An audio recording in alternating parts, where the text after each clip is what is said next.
Hi, it's story time with Toby. This is the story of Amaka, the girl who married a ghost.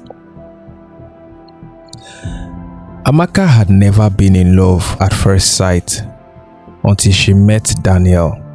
He was charming, kind, and seemed to understand her in a way no one else ever had. Their relationship progressed quickly, and within a year, they were married. Although Amaka had never met Daniel's family, and she always asked to meet his family, but Daniel would always tell her, "They don't matter, you are my family now." They built a home filled with laughter and warmth. Daniel was the perfect husband, always supportive, always present. But there was one thing he never talked about: his family. Amaka had tried several times to meet his family, but Daniel would always find a reason to avoid it. "They live far away," he would say, or "they are not too important, my love. You are my family now." When their son Jidenna was born, Amaka thought things would change, but even after becoming a father, Daniel still refused to take her to his family. When Daniel was 2 years old, Amaka got frustrated about the whole situation. She approached Daniel. She told him their son was 2 years old and he had to meet his grandparents to know where he comes from. "At least take us to your village. Let us know where you come from." After weeks of persuasion, Daniel finally agreed. He could no longer take the pressure from Amaka.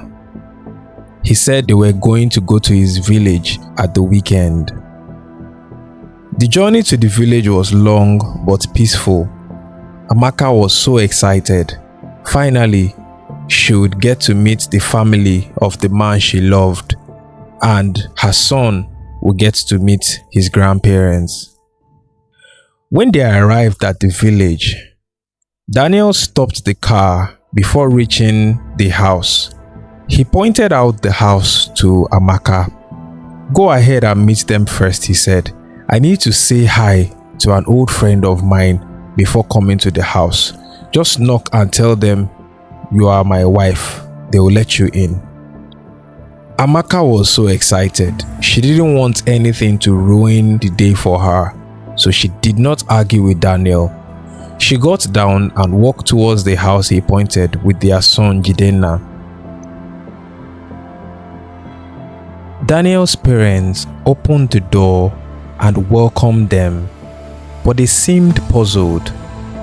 They smiled politely but kept glancing at each other as if they were unsure who she was. They were so nice they let her into the house with her luggage. Daniel's father thought to himself, even if she was at the wrong place, at least let her settle down and we will point her to the right direction. After some time in the house, Daniel's father asked who she was. Amaka introduced herself. "I am your daughter-in-law. I am married to Daniel." The room fell into a heavy silence. Daniel's mother was so shocked. She was confused if this was a prank or someone just wanted to wake up an old wound she was trying to forget. But with a calm voice, she said, "My dear, our son has been dead for 5 years. Which Daniel are you talking about?" Amaka stood up, shaking her head in disbelief. "That's impossible. We have been married for 3 years now. This is his son Jidenna. He's 2 years old. Daniel is outside. He just dropped us and said he wanted to greet a friend." They told her Daniel, their son, was late and had been dead for 5 years. It was not possible for him to have a child that is 3 years old. Amaka looked around the room thinking if she was at the wrong place. But then she saw a picture of Daniel on the wall and she pointed at it and shouted, "That's my husband." She insisted. But the family's eyes were filled with sorrow. That person in that picture is dead for 5 years. Amaka was in shock. She didn't know what to say.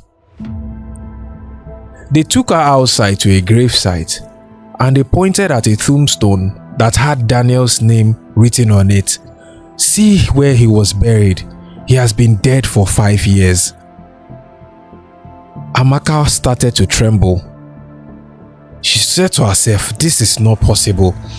Amaka left the burial site and started running through the village streets, calling Daniel's name in panic. She screamed for Daniel, running around the streets. Daniel's family were able to get a hold of Amaka and they took her back to the house and they calmed her down. They suggested they all went to Lagos to investigate if what she was saying was actually true. Amaka said, "Yes, I've been married to him. I don't know what is going on." They all agreed and they left for Lagos the next day. When they got to Lagos, Amaka invited some of the neighbors to confirm her story and she showed pictures of her and Daniel to the parents. They all saw the pictures and they were amazed. It was actually true. That was their son, no doubt. But it was so unbelievable. Her neighbors and friends all confirmed that Amaka and Daniel had been married. But Daniel was nowhere to be found. They consulted a spiritualist and he listened to their story. He looked at them and said, Daniel was not at peace. He died before he could fulfill his destiny. His spirit returned to complete what he missed in his life, a family. Amaka was so emotional. Her love had been real. Their life together had been real. But Daniel was never meant to stay. The family had no choice but to accept the reality of things. Their son's ghost had come back to start a family. Daniel's mother carried Jidena. She decided to accept Amaka and Jidena as her own family. He was still their son, even in death. Amaka vowed to raise their son with love, ensuring that Daniel's legacy would forever live on. Amaka took her son Jidena back to the father's grave and she whispered, "Thank you for loving me, even beyond this world." This is the story of Amaka, the girl who was married to a ghost. If you enjoyed this content, please leave a like and don't forget to subscribe and turn on the notification icon so you get notified whenever there's a new video. Share your thoughts in the comment section. Till next time, it's story time with Toby.